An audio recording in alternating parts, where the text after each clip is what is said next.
व्यवस्थाको पुस्तक यो बाइबलको 5औं पुस्तक र तोराहको अन्तिम पुस्तक हो। मिश्र देशबाट प्रस्थान गरेपछि इस्रायल 1 वर्षको लागि सिनै पर्वतमा थिए र आफ्नो परमेश्वरसँग करारमा प्रवेश गर्दै थिए। अनि त्यसपछि तिनीहरूले उजाड स्थानबाट यात्रा गरे जुन निकै विनाशकारी भयो र प्रस्थानका पुस्ताले अब्राहमलाई प्रतिज्ञा गरिएको देशमा प्रवेश गर्न आफैलाई अयोग्य ठहराए। अनि यसरी व्यवस्थाको पुस्तक मूसाद्वारा यस नयाँ पुस्ताको अगाडि उभिएर तोराहको व्याख्या गर्दै आरम्भ हुन्छ। अनि यहीँबाट नै पुस्तकको संरचना र उद्देश्य खुल्छ। व्यवस्थाको पुस्तक मूसाले दिएका सन्देशहरूको एक श्रृङ्खला हो, जहाँ उनले इस्रायलको दोस्रो पुस्तालाई तिनीहरूको परमेश्वरसँगको करारप्रति विश्वासयोग्य हुन आह्वान गर्छन्। पुस्तकको केन्द्रमा व्यवस्थाहरूको संग्रह छ, जुन परमेश्वर र इस्रायल बीचको करारका शर्तहरू हुन्। कतिपय नियमहरू नयाँ छन्, तर धेरै चाहिँ सिनै पर्वतमा पहिले नै दिएका व्यवस्थाबाट दोहोर्याइएको छ। अनि वास्तवमा यस पुस्तकको नाम ग्रीक शब्द ड्युटोरोनोमियोनबाट आएको हो, जसको अर्थ दोस्रो व्यवस्था हुन्छ। अब यी नियमहरूको वरिपरि मूसाको सन्देशका 2 बाहिरी भागहरू छन्। यी मध्ये प्रत्येक 2 भागमा विभाजित भएका छन्। आउनुहोस् अब हामी गहिराइमा गएर यसले कसरी काम गर्छ भनेर हेर्नेछौँ। सर्वप्रथम मूसाले अहिलेसम्मको कथालाई संक्षेपमा बताउँछन् र उजाड स्थानमा परमेश्वरको निरन्तर अनुग्रह र प्रबन्धको विपरीत अघिल्लो पुस्ता कति विद्रोही थियो भनेर उजागर गर्छन्। हो, परमेश्वरले तिनीहरूमाथि आफ्नो न्याय ल्याउनु भयो, तर उहाँले आफ्ना करारका प्रतिज्ञाहरू त्याग्नु भएन। यसपछि धेरै भावुक सन्देशको एक श्रृङ्खला आउँछ, जहाँ मूसाले यस नयाँ पुस्तालाई आफ्ना आमाबाबु भन्दा पनि बढी करारप्रति विश्वासयोग्य रहन आह्वान गर्छन्। उनी तिनीहरूलाई 10 आज्ञाहरू सम्झाउँछन् र त्यसपछि यस खण्डको केन्द्रबिन्दुमा शेमा भनिने एक प्रसिद्ध पंक्ति छ, जहाँ मूसाले भन्छन्, हे इस्रायल सुन, परमप्रभु हाम्रा परमेश्वर एउटै परमप्रभु हुनुहुन्छ। तिमीहरूले परमप्रभु आफ्ना परमेश्वरलाई आफ्नो सारा हृदयले, आफ्नो सारा प्राणले र आफ्नो सारा शक्तिले प्रेम गर्नु। यो पंक्ति यहुदी धर्ममा एक धेरै महत्त्वपूर्ण दैनिक प्रार्थना भयो र यसले पुस्तकका सबै विषयवस्तुहरूलाई सँगै ल्याउँछ। सुन भन्ने शब्द वा हिब्रूमा शेमाको अर्थ सुन्नु मात्र होइन, यसको अर्थमा तपाईले सुन्नुभएको कुरामा प्रतिक्रिया दिनु वा अर्को शब्दमा आज्ञाकारी हुनुपर्छ भन्ने कुरा समावेश हुन्छ। यसैगरी हिब्रूमा प्रेम शब्दको अर्थ केवल भावना मात्र होइन,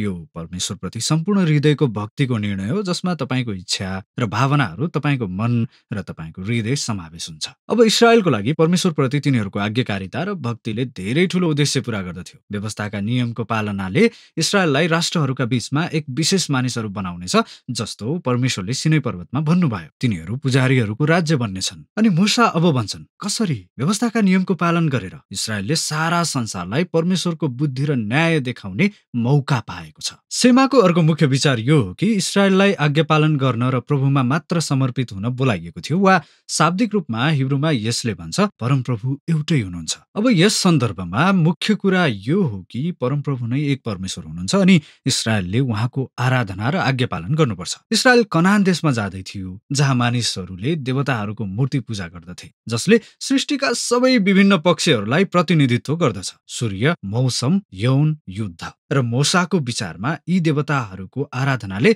मानिसहरूलाई अपमानित गर्छ र समुदायलाई नष्ट गर्छ, तर इस्रायलीहरूका परमेश्वरको आराधना गर्नाले, जो सृष्टिकर्ता र उद्धारकर्ता हुनुहुन्छ, जीवन र आशिषको अगुवाई गर्नेछ। अनि त्यसैले हामी पुस्तकको केन्द्रमा भएको व्यवस्थाका नियमहरूको ठूलो संग्रहमा आउँछौँ र तिनीहरूलाई सामान्यतया विषयगत रूपमा व्यवस्थित गरिएको छ। यसको प्रारम्भिक खण्ड इस्रायलले आफ्नो परमेश्वरको आराधना गर्ने विषयमा रहेको छ। तिनीहरूको एउटा केन्द्रीय मन्दिर हुनु पर्दथ्यो, जहाँ एउटै परमेश्वरको आराधना गरिन्थ्यो। अनि साथै इस्रायलमा भएका गरिबहरूको हेरचाह गरेर पनि परमेश्वरको आराधना गर्नुपर्ने थियो। तसर्थ उदाहरणका लागि सबै इस्रायलीहरूले आफ्नो वार्षिक आम्दानीको दशांश मन्दिरलाई दिनुपर्थ्यो, तर अर्को दशांश प्रत्येक 3 वर्षमा छुट्याएर गरिबहरूलाई दिनुपर्थ्यो। यस्तै प्रकारका नियमहरूले नै इस्रायललाई तिनीहरूका प्राचीन छिमेकीहरूको तुलनामा न्यायको दृष्टिकोणमा सबैभन्दा अगाडि राख्दथ्यो र यो सबै तिनीहरूको आराधनासँग बाँधिएको थियो। अर्को खण्डले इस्रायलका अगुवाहरूको चारित्रिक गुणहरूको रूपरेखा दिन्छ। पाका मानिसहरू, पुजारीहरू र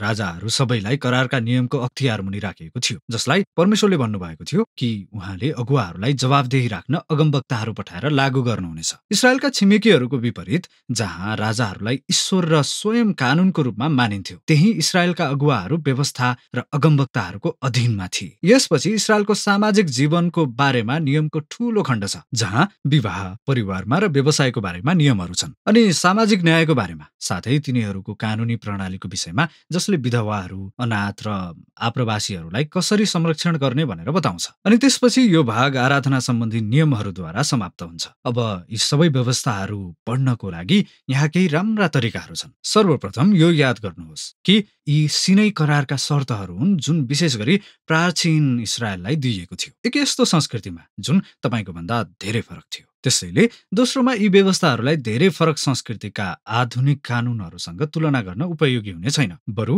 यी व्यवस्थाहरू इस्रायललाई अलग हुनको निम्ति दिइएको थियो र त्यसैले हामीले यी नियमहरूलाई असुर वा बेबिलोन जस्ता इस्रायलका छिमेकीहरूसँग तुलना गर्न आवश्यक छ। र जब तपाईँ त्यसो गर्नुहुन्छ तब कठोर वा विचित्र देखिने नियमहरू अचानक स्पष्ट हुन्छन्। तपाईले देख्नुहुन्छ कि परमेश्वरले इस्रायललाई उच्च स्तरको न्यायतर्फ डोर्याउँदै हुनुहुन्छ जुन पहिले कहिल्यै थाहा भएको थिएन। त्यसो भए अन्तमा यो कुरा जान्ने कोसिस गर्नुहोस् कि कुनै विशेष नियमको पछाडि कस्तो बुद्धि वा न्यायको मूल सिद्धान्तहरू निहित भएका छन् र तपाईले साँच्चै केही गहिरा कुराहरू पत्ता लगाउनुहुनेछ। त्यसैले यहाँ एक अतिरिक्त मूल्याङ्कनको एक कार्य छ। पहिलो कोरिन्थी 9 अध्यायको 9 पदमा पावलले व्यवस्था 25 अध्यायको 4 पदलाई उद्धृत गर्छन्। उनले यो कसरी गरेका छन् अवलोकन गर्नुहोस्। यो साँच्चै रोचक छ। त्यसो भए अब फेरि मोसाको बारेमा हेरौँ। अब सबै नियमहरू बताइसकेपछि उनले एक अन्तिम चुनौती दिन्छन् कि इस्रायलले तिनीहरूले आफ्ना परमेश्वरलाई सुन्नुपर्छ र प्रेम गर्नुपर्छ। उनले पहिले होसियारी गराउँछन् र अन्तिम चेतावनी दिन्छन्। यदि इस्रायलीहरूले आफ्नो परमेश्वरको कुरा सुन्छन् र पालन गर्छन् भने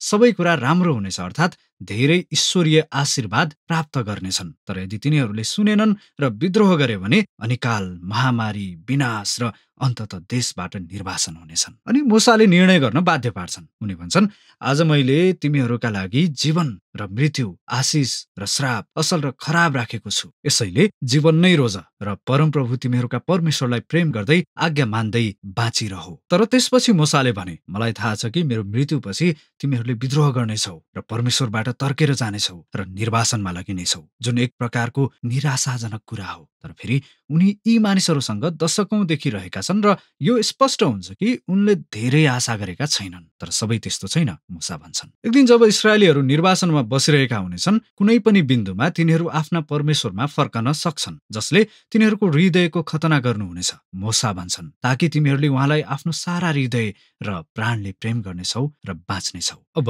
यो एउटा ज्वलन्त रूपक हो जसले इस्रायलको हृदयमा आधारभूत रूपमा गलत छ भनी बताउँछ। यो जिद्दी र कठोर छ र यो खराब समस्या सम्पूर्ण मानव जातिको हृदयमा छ। यो कुराले हामीलाई बगैँचामा भएको विद्रोहतर्फ लैजान्छ। मानिसहरूले परमेश्वरबाट स्वायत्तता खोसे। तिनीहरूले आफ्नो लागि असल र खराबको परिभाषा आफै गर्न चाहन्थे र परिणामस्वरूप तिनीहरूले परमेश्वरको असल संसारलाई बर्बाद पारे। मूसा भन्छन्, तर एक दिन परमेश्वरले उहाँका मानिसहरूको हृदय परिवर्तन गर्न केही कुरा गर्न चाहँदै हुनुहुन्छ, ताकि तिनीहरूले हृदयबाट परमेश्वरलाई साँच्चै सुन्न र प्रेम गर्न सकुन् र साँचो जीवनमा फर्किन सकुन्। यो त्यही प्रतिज्ञा हो जसलाई पछिका बाइबली अगमवक्ताहरू यर्मिया र इजकेलले उठान गरेका छन्, अर्थात् नयाँ हृदयको लागि आशा। त्यसैले मूसाले चेतावनीको कविता र साथै आशीर्वादको साथ आफ्नो सन्देश समाप्त गर्छन् र त्यसपछि उनी डाँडामा उक्लन्छन् र त्यही उनको मृत्यु हुन्छ अनि यसैको साथमा तोराह समाप्त हुन्छ। बाइबलीय कथाको सबै प्रमुख कथावस्तुहरू आफ्नै ठाउँमा छन्, तर पूर्णतया समाधान नगरेकै अवस्थामा छोडिएको छ। स्त्रीको सन्तान कहिले आएर दुष्टलाई हराउलान्, वा परमेश्वरले